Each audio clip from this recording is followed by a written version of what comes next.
Clinton, Bernie Sanders, and Martin O'Malley taking part in that town hall in Des Moines, Iowa tonight, ahead of next week's caucuses. On the Republican side, Donald Trump is increasing his attacks on rival Ted Cruz. That's right. KCAL 9 political reporter Bryan joins us now with a look at what is happening on the campaign trail just 1 week before that crucial Iowa vote. Dave? Well, as we say in the business, it's showtime in Iowa now. A week to go. The CNN town hall format precluded any exchanges between the candidates in the Democrats' last nationally televised pitch to Iowa caucus goers. But even on a bone-chilling January night in the Midwest, there's plenty of campaign heat in Iowa after a new poll out today showed races in both parties are neck and neck in that state. And just a week from now, it's caucus night. The CBS News YouGov poll shows Senator Bernie Sanders holds a 1-point lead over former Secretary of State Hillary Clinton. In effect, a dead heat race that could go to either candidate, meaning turnout will be the defining factor.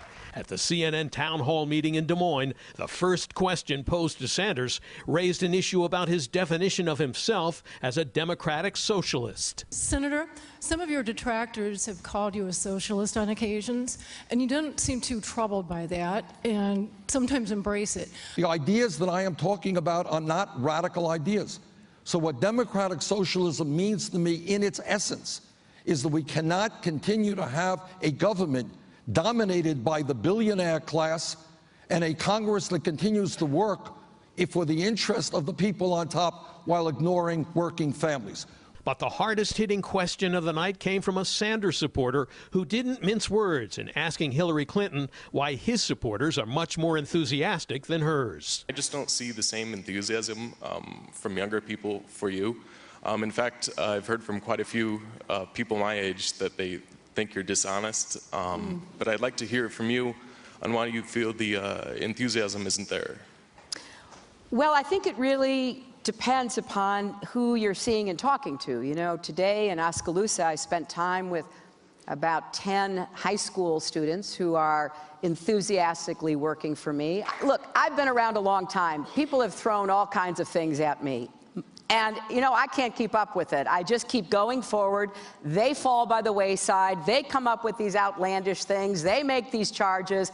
I just keep going forward because there's nothing to it. Former Maryland Governor Martin O'Malley, who's barely registering in the polls, was asked by moderator Chris Cuomo what his message is to his Iowa supporters if he doesn't reach the minimum caucus support level to be counted. My message to the O'Malley supporters across this state is this: hold strong at your caucus. Lift up a new leader, because you can change the course of this presidential race. You can shift this dynamic on caucus night. I know you can. I've seen you do it before. The new CBS Republican Iowa caucus poll shows the GOP race is also within the margin of error, with Trump on top holding a 5-point lead over Senator Ted Cruz. We're in the final sprint. 172 hours. Locked into a bitter battle as they enter the final week of the campaign, Trump and Cruz traded barbs, with Cruz ridiculing Trump's appeal to evangelical voters, a mistaken biblical reference to 2 Corinthians, referring to it as 2 Corinthians. Well, you know, 2 Corinthians walk into a bar. But there was nothing funny about the new video from a pro-Cruz super PAC using Trump's own words from a previous interview on abortion. I am pro-choice in every respect. Does this sound conservative? I am pro-choice in every respect. I am pro-choice in every respect. Trump charged Cruz is unelectable. I wouldn't vote for him. I can tell you that. I wouldn't vote for him. Later, Trump backed off on that statement and made a strange point about the loyalty of his supporters. I have the most loyal people. Did you ever see that? Where I could stand in the middle of Fifth Avenue and shoot somebody and I wouldn't lose any voters, okay? It's like incredible. Well, tonight's town hall came just hours after President Obama all but endorsed Hillary Clinton for the job, calling her a fierce competitor who's wicked smart on all national policy issues. That's as close as Mr. Obama has come to endorsing any of the candidates to succeed him in the White House. Lena?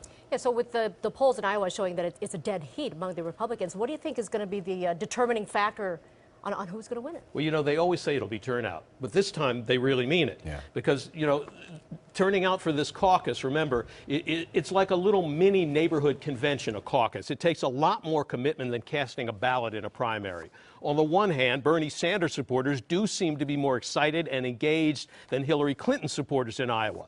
But on the other hand, many of Sanders' supporters are college students who traditionally have a dismal turnout on caucus night, whereas Clinton supporters are generally a little older, more settled, and tend to turn out to caucus in higher numbers. So which tendency will prevail? Lena will have that answer for you in a week.